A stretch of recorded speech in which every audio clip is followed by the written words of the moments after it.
Gunnarsson. Valbert skorar! Valbert Gunnarsson hefur skorað. Ragnar Bergjesson og skoðamark! Glæsilega!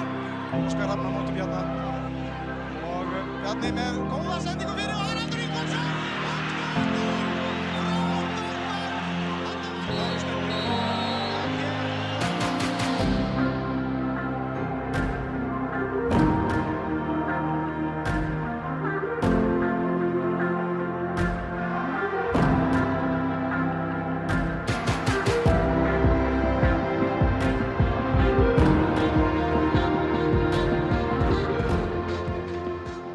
Hello and welcome back to another cautiously optimistic episode of the best of pod. I say that much. Ever.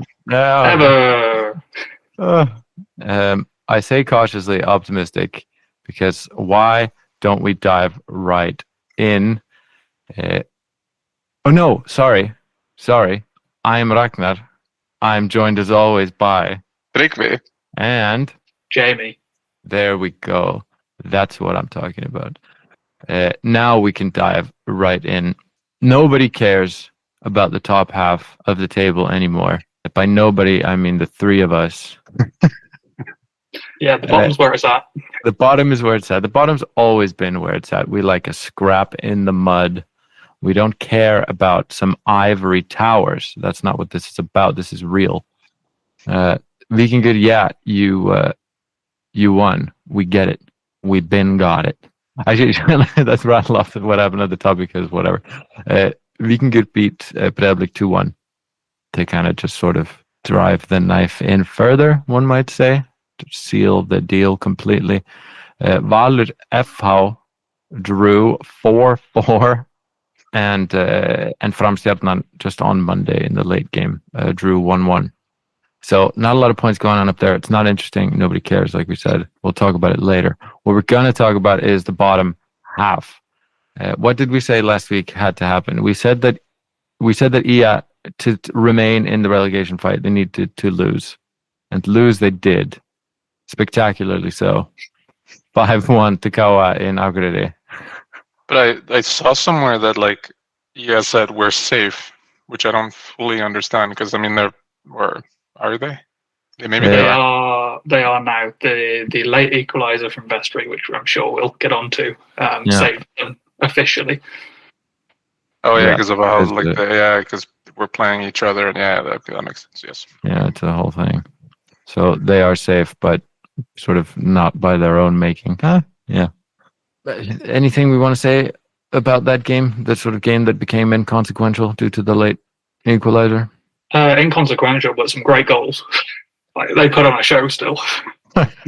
And the pressure. I can't say the pressure was off, so they're just putting up great goals because the pressure kind of wasn't off. Are still playing, I guess. Which apart from those 90 minutes, or no, not even 90 minutes. It was like 20 minutes against Afturelding where they just refused to play. Yeah, they seem to be playing, not be on the beach, which I guess is good for the next season because. Like we talked about before, historically, when they don't have something actively to play for, they're not the most motivated bunch in the past 2 seasons. Mm-hmm. This loss against Afturelding, do you think it was just to keep things interesting? It was just sort of a plot device? I think it was. It might be, a little better than the rest of the bottom half league or whatever you want to call it, and they might be concentrating, but I don't think they're insanely concentrating. I think they just sort of lost focus for 20 minutes. Afturelding at home. Or if you lose focus, that's enough. They maybe weren't entirely on the beach, but they just dipped their toes in a little bit there.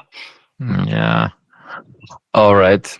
But the main events, we say with no bias at all, were, of course, the games of KR and Afturelding Vestri. Let's start with Afturelding Vestri because we spoiled it already. We just sort of hinted at just seconds ago that Afturelding at home are a dangerous cornered beast.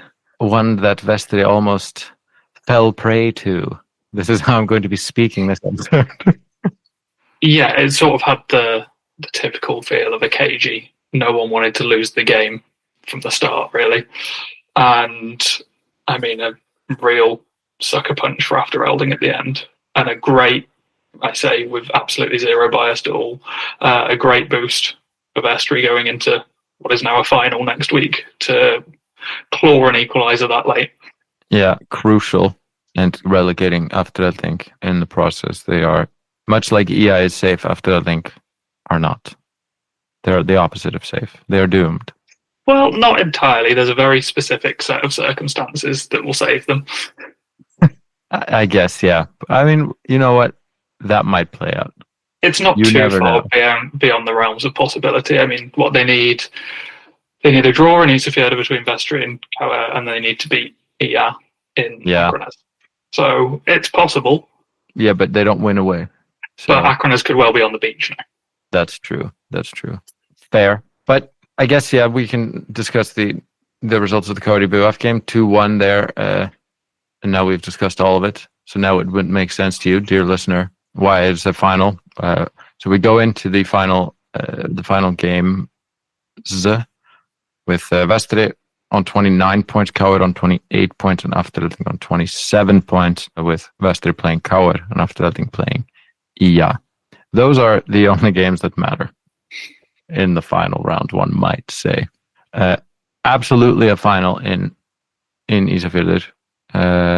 Talking points from the KR game, I guess there's the penalty. You smile, Jamie. Do you think it's a penalty? I've watched it a few times, and I don't think any angle that I've seen gives me enough to completely throw my hat on one side. I think looking at it, if it went for me, I'd be thrilled and I'd be screaming for it every day. If it was going against me, I'd be absolutely furious. Yeah, I mean, I say, sort of the unbiased me says it's a penalty all day long.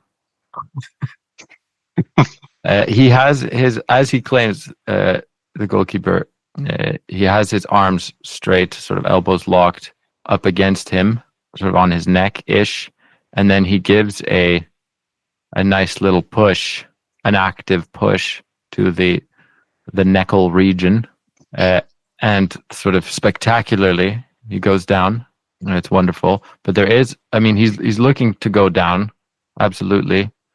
He doesn't have to go down. But yeah, I mean, I agree with you. You can see it both ways. I'm watching it right now as we speak. And I mean, yeah, I agreed. As a KR fan, absolutely. It's the biggest pen you've ever seen. If I was an EPOF fan, I would find it soft. I would say this happens every single game.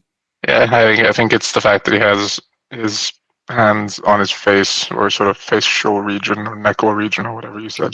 Yeah, I completely agree with Jamie. I think it's never like a stone cold penalty, and his arms are outstretched, so he's not like making an active pushing motion, like a very. He does though. Yeah, but not like, very visible. It's not as much as like a, when you sort of shove your hands out. No. But it's a little bit silly to, like, if something like this happens, you maybe just you play the goalkeeper card and fall instead. You pull your hands back and you fall and make sure that you get the free kick and everyone's Well, he happy. absolutely tried that and it didn't work for him. But it's stupid. Why give the ref a decision to make there? Like, as soon as you've done that, it's out of your hands. And yeah, I mean, you're asking for it to be given against you at that point. Like, in his defense, the elbows are locked at all times, it seems, but it's still, I suppose when you've got nothing to play for, it doesn't matter too much. But so they aren't locked at all times, because so there's a side angle that I found, and I'm watching it now, and I'm doing some strategic pausing, and he pulls his arms back and sort of unlocks his elbows. But at that point, he falls. He starts falling, because the way that he's standing up against him. Who is it for KR? Guðmundur? Yeah, I think so, because he got into the altercation with Valur later on in the game. Yeah, he's sort of leaning in an awkward kind of way, and when he pulls his arms suddenly away, he starts falling, and then he sort of pushes out with his arms as well. The whole thing is just a bit, I mean, it's just a thing. He shouldn't have, the keeper shouldn't really have engaged in this sort of nonsense, I don't think. And it was crafty, I'm going to say. It was crafty. I think that's the best way to sum it up. Like, it is one of those that, like, depending on which side of the fence you fall on, whether you think it is a penalty or not, but you don't give the ref a decision to make there. And I mean, if you're going to go down that dramatically with a scream, you've got a great chance of getting yourself something out of it. So, yeah, it's a wonderful scream. I'm just gonna. So I'm gonna take a little bit of. I'm gonna spoil the future here a little bit and say that Guðmundur Andri is not getting a star of the week, despite this sort of penalty drawing performance and the little altercation with Thorlagur, the manager on the other side, and supposedly calling him the equivalent of a bald fuck, basically. If that's not star of the week material, I don't know what is, quite frankly. I mean, yeah, you can make an executive decision and either add a fourth one or we can throw someone out. But yeah, it's he definitely made an impact. I find it a little bit interesting that nothing, at least I haven't seen it, nothing has really come out of what Thorlagur did to get the red card, because he must have done something. Like, he must have said not to. I mean, like, was he just whining in the fourth? Like, was he just saying like, "Hey, I just got shouted at the fourth referee," because that doesn't seem like a red card. Like, he must have said something to the fourth official to get a sending off. But that hasn't really. I don't know. Maybe I've just missed it, or maybe it hasn't been in my Twitter sphere or whatever. And no, I've not seen too much about it either. My assumption is probably that it was like a accumulation of complaining from the penalty up to then being like, "Hey, did you hear what he said to me?" Oscar then came with the greatest shithousery comment after the game was with I love to see that referees are finally taking action on managers complaining to the fourth official. It's they've been promising it for a while, and it's good to see that they're finally implementing it. And I'm sure, of course, he'll come with the same energy when he's on the receiving end of a red card for that. This is what we're here for. This is the good stuff.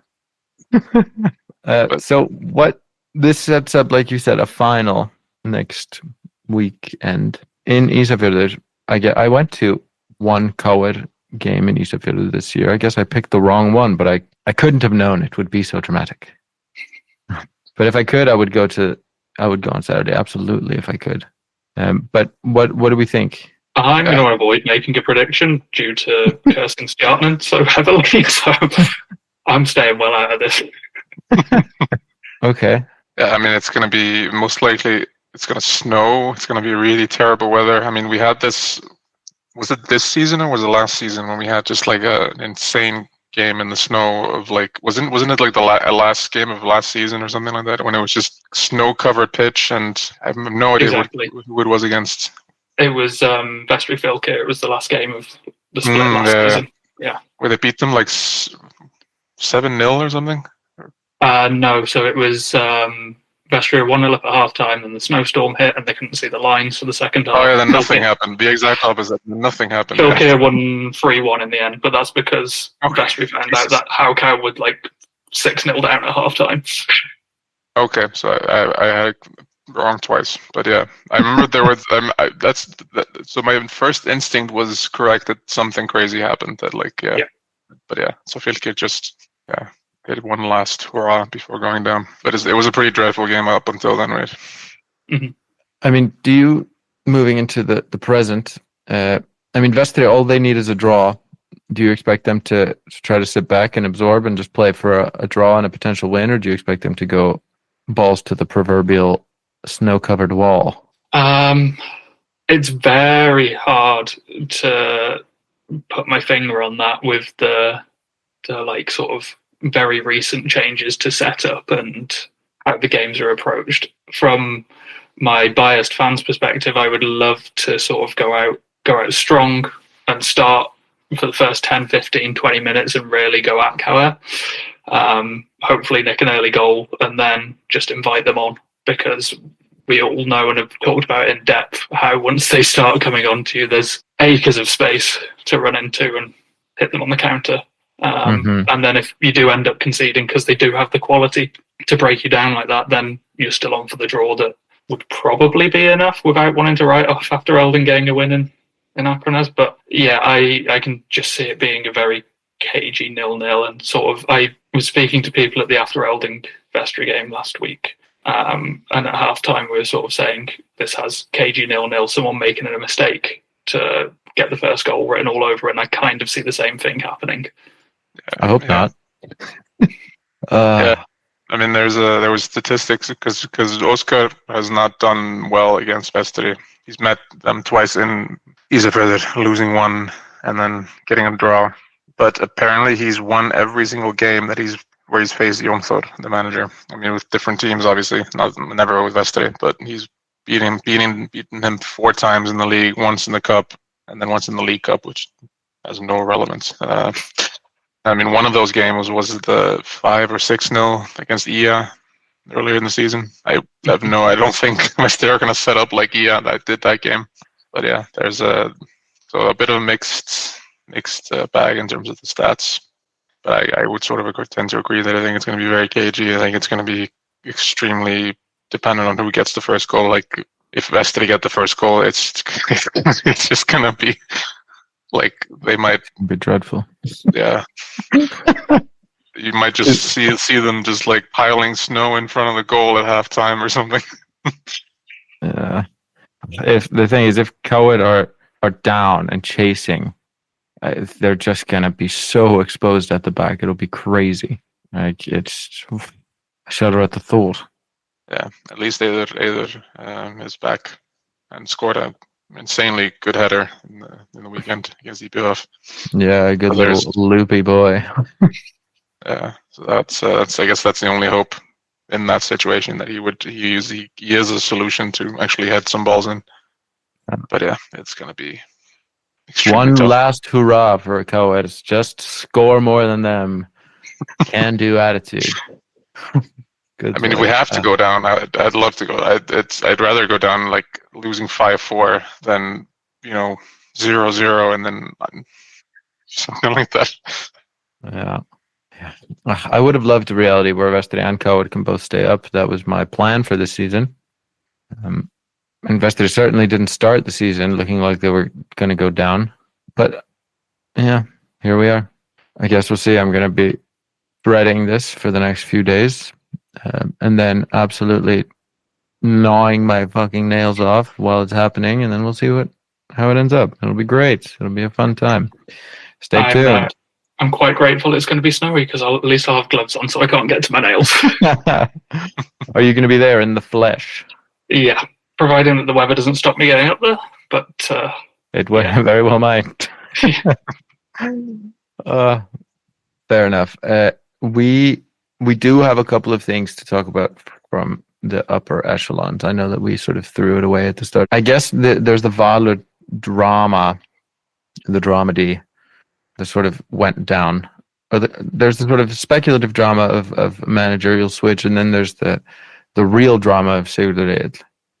Yeah, it's like Jamie said, we were chatting at some point this week that some of the top teams in the league are really not covering themselves in glory this week, and I guess it's with weeks like this, we have to sort of be happy that the coverage isn't that much abroad, because we would look pretty terrible.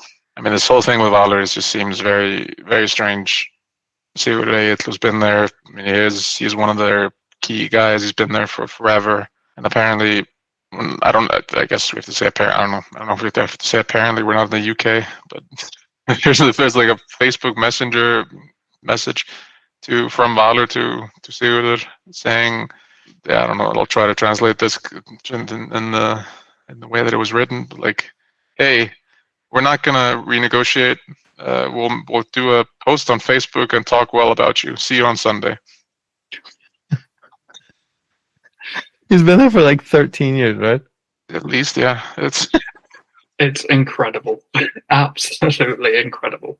And then it gets worse somehow, because there's that, and then you can just blame that on an intern or something, or the media have dredged up the issue when Hannes left Valur, and at that point Valur put out on Facebook or something, just like a message saying like, oh, Hannes Þór retires, and then they pulled it back, and then they said, "Oh, we were just kidding. It was a joke," because they clearly saw how terrible like this was. That like so I don't know. They could. So what I'm saying that they could have blamed this on someone. There's a bit like, "Oh, that was just really bad. We blah blah blah. We'll do better." But then they released a statement saying, when the directors of this club take decisions, it's with maybe you're better at translating right now. Yeah, so they say when the board or sort of whoever's the governance make decisions, it's with the good of the club, the future of the club in mind. It's not fiscally responsible of us to pay in the future for the accomplishments of the past. Yeah, that sentence is it's so unnecessary. Like it's like, Yeah, because I mean it's true. Like nobody's asking Valur to sign him on a deal because he's been there for a long time. But like that sentence is so unnecessary. yeah, absolutely. It's ridiculous. And then at the end, they try to make it like as if he's in the wrong somehow. And like it's worth pointing out that the season's not over, and the player in question still has to play his last game for the club.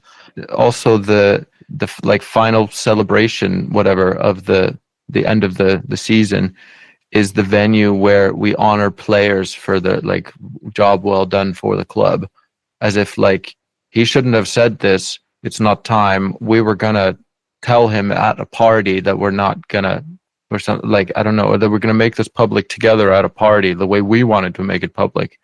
But like, who cares what you wanted to do? You guys were the dicks. I mean, how difficult is it to have like a 15-minute meeting and be like, "Hey, thanks for everything," but I mean, what you've said in the message, but in person, it's not that hard, surely. Yeah, exactly.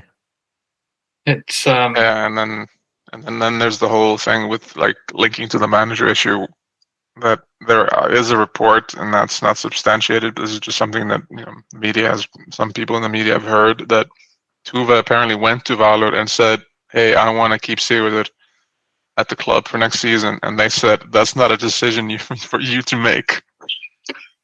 Which, yeah. Wait, Valur told Tuva that it's not a decision for him to make? Reportedly, this is not something that's come out. Like neither Tuva nor Valur have said this, but this is something that Grimmiben, I think, said he had reports for. Okay, I mean that either says that they're a dreadfully run club that sort of don't respect their manager, or that he's just out, which seems to be kind of likely, right? Yeah, I think it says a bit of both, really. I mean, like even if he is going to be gone, I mean, at least it's so unprofessional. I mean, is it really that hard to call people into meetings? I don't. I know Facebook rules the world here, but come on. I mean, this is if you look at it, like, apparently it is very hard to call people into meetings. Things are just done. But yeah, I don't know what, like, I don't know how you make a decision like this, to do something like this, where you're like, oh yeah, just send this message like this. Like, who are you how do you possibly come to this conclusion that this is the correct thing to do? I don't know. It's a bit like, isn't it Conte? Who did he do this to? To Diego Costa. The classic, the thanks for the seasono. You don't remember this? No. What? This was legendary. He texted him, said, "Hi Diego, I hope you're well. Thanks for the seasono we spent together. Good luck for the next year, but you are not in my plan." And that was how he found out that he was not staying. Wonderful. Absolutely wonderful. Some people just aren't so good at this whole communication thing and the human side of things. But they released a joint statement, Valur and Sigurður, where I guess they somehow managed to, they want to just put this behind them, I guess, where Valur put out just sort of a thing that said, he played a lot for us, and you guys have been talking about how we treated him like shit. This is totally not how we want to treat our players, despite the fact that we did it and then doubled down on it. But we met with him now when there's tremendous public pressure to do so, and we apologize to him to make this go away. And thank you for the seasono. So you scored no points with me for after such huge backlash. Because that's the fourth statement or something, right? Because they announced that he was gone, then he was like, "What?" And then they were like, "Yeah, you're too old." And then he was like, "This is ridiculous." And then now they announced it like together, and it's like, "Oh, we're fine." Yeah. Oh God, what a shit show. I mean, fair play to him if he's accepted an apology from them, because a bigger man than I think could have told him where to go after all of that. Yeah, I wonder whether there was something else in it for him, because like I don't see why on earth I would do anything other than just sort of keep talking shit about them in the press. Yeah, I guess if you've been there for so long, you don't want to completely ruin the whole relationship. But yeah. Yeah, maybe. We'll see. Maybe he'll be brought back in some sort of coaching role. That's what he's getting as an apology. Breiðablik, any comments? Yeah, I mean it's another shit show. It's one thing to fire. So Halldór Arnarsson was fired, and Ólafur Ingi was brought in as a new manager. That's one thing. You can make that decision. That's every club fires managers. It's going to happen in Valur. It's happening in Nefo. It's happening all over the world. But they literally signed him onto like a 2 or 3 year deal like 2 months ago. Yeah, it's when dumb. When the season was kind of like nothing's really changed that much since then. Like the season was they weren't going to win the title back then. I guess maybe now they realize they probably aren't going to get into Europe. It's still a tiny chance if they beat Stjarnan, right? They can sneak in. Yeah, I do wonder whether the timing is purely because of this chance to sneak into the last European spot. If like new manager bounce for the one game and get the win and secure your qualification attempt in Europe again, but it's so strange again with, like you mentioned, the 3-year contract, and then 2 months later you're tearing it up and paying him off. Yeah, I mean, I guess they couldn't really do it because people were saying there was some reports about like, oh, they wanted to fire him after the Fram game, but because they won that game, so they waited until a little bit later. But like that was also heading into an international break. I guess KC wouldn't have wanted to let Ólafur Ingi go like right before a very important qualification games. So he was never going to leave until now, probably. Yeah, I don't know. It's sort of sometimes football clubs just have this where the whole sort of game has the air of just full amnesia or something. You know what I mean? Where you just sort of it's not maybe not amnesia. Yeah. Like an insect sort of stumbling around in the dark, and just sort of making whatever move in this precise nanosecond that you sort of calculate is perhaps the correct thing with no broader thinking about what the hell it is that you're doing. But maybe that's unfair. It seems like it seems like Breiðablik is just being pulled on by the three, Viktor, Ari and Anton Ari and Höskuldur. Like those are the three people just pulling that club along. I think if one of them, if they just decided to leave, I think this club would fall apart potentially. Like this, there's so much talk around them, like that. And there was this talk about that Alfred had a secret meeting that nobody knew about to present the new direction of the club. That he then came out and said, no, that wasn't it. That was just to present some. Just some possibilities, and then there's a talk that his role is going to be changed now. There was that whole talk about when when Halldór signed a new deal that was done without Alfred's knowledge, and nobody's come out afterwards and disputed that particularly. So, and seeing what's happened now, it seems to confirm that a little bit, that maybe not everyone was involved with that decision. Even if half of this is true, it's still a mess. It is absolutely a mess. The amount that they're speculated to be paying Halldór for firing him is somewhere in the order of 20 to 25 million Icelandic kroner. So I guess they're really betting on this new manager bounce to net them European spots that are going to net them more money than that. Yeah, I mean it would, I guess. Yeah. Oh well, let's see if it plays out for them. If it does, they're geniuses, and this was always the plan. It was money well spent. It was great. I mean, it'll be also. I'm very interested to seeing what Rinke is like as a manager. I think one game against Stjarnan, we're not going to see that. European campaign, maybe to some extent, because he should have pretty free reign. Like nobody's really expecting anything. Maybe against Coops now on Thursday, right? They're playing the next game they're playing this week against the Finnish champions. It's in theory one of the more winnable games. So we'll see a little bit there. But as someone rightfully brought up, like this is a manager we don't really know that much about. He was in charge of the U19s and then now U21s, although the U21 thing has not gone very well. There's a lot of expectations, in a group that Iceland should be competitive in at least, and they seem to have completely thrown away any qualification chances they had. But international youth management and club management are very different. So it's, yeah. But Valur apparently were very close, or were in very serious talks with him as well. So KR was linked with him at some point. I think there was a story that he rejected them. So he's clearly very highly thought of as a manager. But yeah, I'm very interested in seeing what he does. Yeah, I mean, I guess we're definitely going to find out unless he loses this one game and they fire him. Stay tuned. It's definitely made the one interesting game in the top half slightly more interesting. I mean, yeah, it means that there's two. We were wrong before. There are two games that are important. Three, I guess, if you count the Afturelding game. There are three games that are important on Saturday. So it's a real football fest, actually. We undersold this weekend. There are some transfer rumors and some transfer confirmations.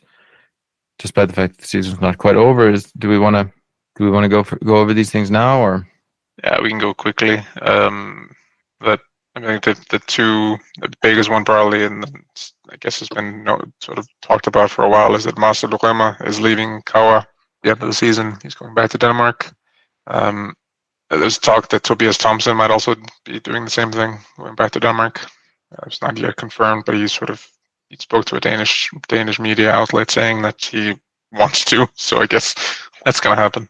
And then, yeah, there's a lot of talk about both Bitnesnight at KR, that he might move to Stjarnan. I guess that's kind of dependent on the European game. Mm-hmm. And then Julius Mar is being linked with basically everybody. Denmark, and then I think it was Vikingur and Valur or something like that. We're looking at them at him as well. So I know he hasn't been your favorite player always. Vikingur and Stjarnan, sorry. I mean, he's been sort of up and down a little bit, but he's still very young. So it could be one of those players that clubs want to try and buy and build and sell on. Yeah, I mean, I don't know. Do I want to be slating a young man live on the air? I was never very impressed, is all I'm going to say. I would sell him. I'd take the money. That's all I'm going to say. It's interesting to me seeing Stjarnan looking to have another summer of big moves by the look of it. So is there a wealth of money in there somewhere? I mean, allegedly they spent a lot on getting Corker in, but then also there were claims that they didn't spend all that much. So it's... Again, you guys have mentioned it previously that we don't know much about finances in clubs and the league in general, so who knows where their money's coming from. But the Bitnesnight one particularly is interesting to me. I mean, he's been playing on the left a lot for KR, and Stjarnan last winter signed a left winger and spent a lot of money on one and getting Benedict Warren in. So maybe the plan is to try and get him and play him more central or something. I'm interested to see where they go with that one. Yeah, I mean, we've seen in the past a lot of clubs bet very highly on Europe, so it'll be quite interesting to see what happens to the Stjarnan project if they do screw it up against Breiðablik on Sunday, and if we see a mass exodus, because I mean, there's also signed Samuel Kauri, right, and I assume he's on decent wages because he's not old, coming straight from abroad. Yeah, so yeah, like you said, we don't know if they're over leveraging to try to qualify for Europe or if there is actual money there. But yeah, But two players that are staying where they are is Jakob Bystrom at Fram, who's quite good, along with Tibbling as well. He signed a deal a few weeks ago. So the Fram project seems to be chugging along quite, and they're keeping hold of their bigger players. That's quite good. Mm-hmm. And then the handsy goalkeeper Marcel Sapetowski from IBVF has had a very good season. He's one of the best keepers in the league, and he signed a new deal with IBVF. So that's quite big for them to be able to hold on to him, or at least sell him. I guess if they get a crazy offer from Valur or someone, if they need a fourth goalkeeper. They do. Fair enough, and I'm sure we'll get next week. We'll probably have a decent amount more of transfer, both speculations and confirmations when things start to wrap up. Speaking of wrapping up, very good. It's time to award the sort of 3 supplementary stars of the round, because we've given the one true star, the sort of the impact / shithousery / something star, of course. So now I guess we'll award the 3 less important stars, and we'll start with Hallgrímur Mar for Kawa, scoring 2 goals. Just continues to be one of the best players in Kawa, and just an overall great player. So 2 goals is enough to always get you considered, and here you are. And if 2 goals get you considered, then 3 goals get you more considered. Sigurður Bjartur, Mefo, hat-trick. And also just a very good season. He struggled quite a lot with Kaur, very highly rated. Like, he was one of those players that Kaur signed him, and then they got an offer for him like a few days after this. Like, he went on trial somewhere in Poland or something, like right after he signed with them. But it never really worked at Kaur. So I'm happy to see him have a pretty good season with F1 being one of their better players. And then I guess sort of dropping down from 2 goals and a hat-trick to just 1 goal, but inspiring the Vikinga comeback, the last star to Oscar Borgforsen. I have to say I really enjoyed his goal. It was fantastic counter-attacking football and so quick, and a really nice finish to top it off, to equalise, and then I guess, like we said, inspire the comeback there. Gets the star from us. Very good, boys. Enjoy your stars. And Guðmundur, enjoy yours. The listener questions that we had out, first one we asked, should there be VAR in Iceland? And 70%, a whopping 70% saying yes. Is that madness? Yeah, please write in with how you plan to implement it, because I still don't understand how it's going to happen. AI. ChatGPT is going to be fed a live commentary of the game, and we'll be making all the decisions. And it will work. The commentary can sometimes be a little bit over the top, so I can makes it even better. Red cards randomly and stuff. Right? It'll be bad, but it'll be equally bad as now, just in a different way, and that's fine. It's 70% saying yes. Yeah, please write in. Send us an email. We have an email, right? I've said this before. I've asked this question before and received the answer to it. It's thebestthepod@gmail.com. Boom, there you go. Give us a sort of a long form overview, many pages of how you want this implemented, and we'll read it verbatim. And then we'll forward it to KRC and claim it as our own. Exactly. We had another question. We do post these. Sometimes we post them on Spotify, or we have one listener question on Spotify, and then we sometimes do these Instagram polls as well. And one we did was, will FO be better off without payment? And 20% say yes, which I thought was high, because especially since we don't know who the new guy is. But yeah, 80% no.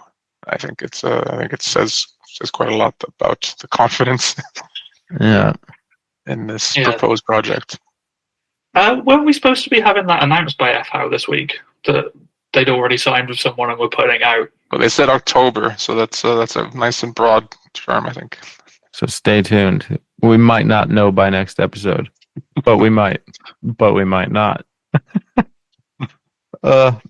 As always, let's go over the games, the final round, and these, so they are not concurrent. I was thinking they would all be happening at the same time. Why did I think that? I don't know. It's too logical for Kawasi, I think. It is too logical, right? I could have sworn I'd already looked at the schedule for this and seen them all be at the same time. But right here, right now, no, they're not. So don't be like me and think that they are, because they're not. There's 4 games on Saturday. There is Afturelding, which perhaps is very consequential. There's IBF Kawa, which is inconsequential, but might be fun. There's the President's Cup on the line. Exactly. There's FO Fram, which is inconsequential, but might be fun. There's Vestri KR, which is the single most consequential thing ever to happen on this planet. So watch it. Probably won't be fun. Probably won't be fun, no. There's KR and Vestri, which probably is consequential and probably will be fun, right? Yeah, I think that's going to be that should be a fun game. And then there's Valur, which is going to be inconsequential and not so fun. Maybe a little bit fun. If you like trophy lifts, then Valur is the one for you. That's true. And these last 2 games are on Sunday, yeah. I think Valur has been pushed to Saturday. I don't know. They keep pushing. I don't know. The thing I'm reading on the Kawasi website is that it's on Saturday, but. Oh. Yeah, Valur is now Saturday because Vikingur wanted to have a party afterwards, I think. Of course. That's fine, I guess. But this is okay because you can still maximize your consequential you can optimize for that variable there because you can watch Vestri KR on the Saturday and you can watch KR and Vestri on Sunday. You won't be maximizing fun necessarily, but you will be maximizing consequence. So bear that in mind. We will be back after those games. Part of our crew will be happy. The other part will be sad. Place your bets now as to who will be who. Thank you very much. See you next week. Pray for KR. Or not. Bye-bye. Bye. Bye.